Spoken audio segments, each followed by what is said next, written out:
platform. All personnel abandoned. Bloody hell, it's really on fire, isn't it?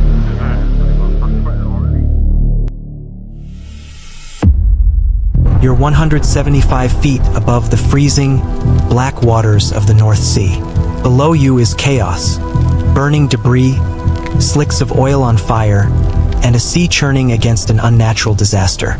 At your back is an inferno, a wall of heat so intense it's melting the steel under your feet. The air is a toxic cocktail of smoke and gas. The structure around you is screaming as it tears itself apart. Rescue isn't coming. The designated safe areas are gone.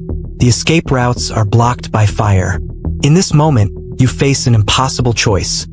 Stay and be consumed, or leap into the terrifying darkness below. This wasn't a hypothetical. This was the reality for the men on the Piper Alpha oil platform on the night of July 6, 1988. Their split-second decisions, made in the face of unimaginable terror, would be the only thing that determined who lived and who died. This is the story of the jumps that saved 61 men.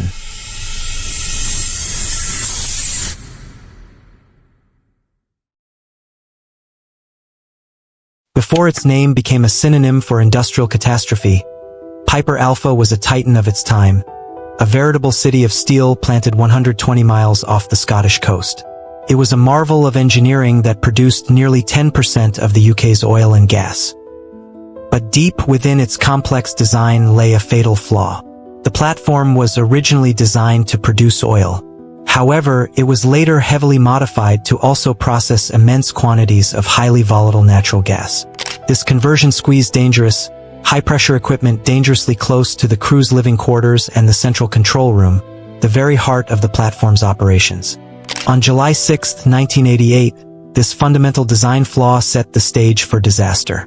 That day, routine maintenance was underway on one of the platform's two main condensate pumps, known as Pump A. For the work to be done, its pressure safety valve was carefully removed.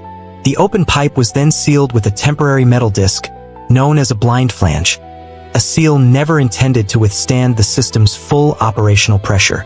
The day shift engineers filled out a permit to work form, noting that the pump was not to be operated and the safety valve was missing. But this crucial piece of paper was simply left in the control room. There was no verbal handover to the incoming night shift supervisor. Around 9:45 p.m., the other main pump, Pump B, unexpectedly shut down.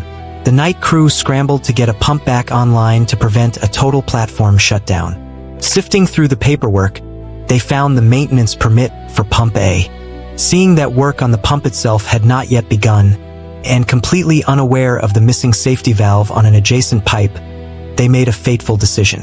At 9:55 p.m., an operator flipped the switch to bring Pump A online, and immediately, a high-pitched screeching sound began as highly volatile gas condensate, under immense pressure, escaped from the poorly sealed pipe. An invisible, explosive gas cloud rapidly spread across the module floor. At precisely 10 p.m., it found an ignition source. The initial explosion was monstrous. It ripped through the platform with brutal force, shattering firewalls that were never designed to withstand an explosion and blowing the doors off the main control room. A mayday call was sent, but the communications equipment was almost instantly destroyed. But the event that would seal Piper Alpha's fate was still to come. The platform was a hub, connected by a web of high-pressure gas pipelines to its neighbors, Tartan and Claymore. The intense heat from the initial fire began to attack these arteries of fuel. At 10:22 p.m., the gas pipeline from the Tartan platform ruptured with a deafening roar. It released a torrent of gas at a rate of 33 tons per second, which ignited into a colossal jet of flame, a self-fueling blowtorch that engulfed the entire structure. The disaster was now unstoppable. Inside the accommodation block, the area designated as a safe refuge had become a lethal trap. Thick, toxic smoke filled the air, making it unbreathable. While some men huddled together, waiting for a rescue that could never come, others realized that staying put meant certain death.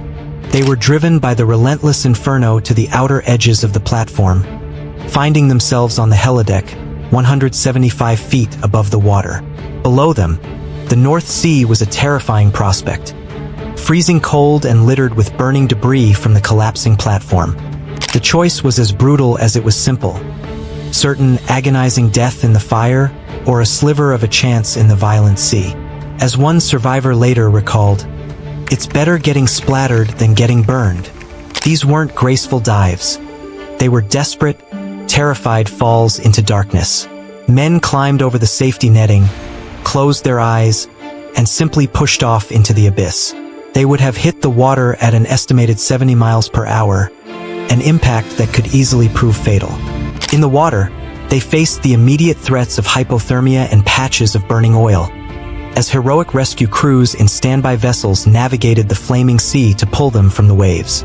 Of the 61 men who survived the disaster, the vast majority were those who made the terrifying decision to jump. By sunrise, the inferno had subsided, revealing a mangled, blackened stump of steel where a billion-dollar platform once proudly stood. The final human cost was staggering. Of the 226 men on board that night, 167 were dead.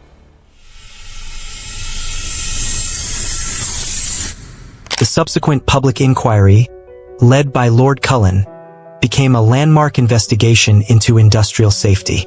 It uncovered a cascade of systemic failures: superficial safety culture, a deeply flawed permit-to-work system, and dangerously poor communication between shifts. Lord Cullen's 106 recommendations were all accepted by the industry and completely revolutionized safety protocols in the offshore world. They forced a fundamental shift from simply ticking boxes to a new regime where companies had to proactively prove a platform was safe. Piper Alpha wasn't an unavoidable accident. It was a man-made catastrophe born from a chain of failures. But it is also a story of incredible human bravery, of the rescuers who risked their own lives in a sea of fire, and of the men who, when faced with an impossible choice between two forms of death, refused to surrender. Their leap into the abyss was not an act of surrender. It was the ultimate, desperate act of survival.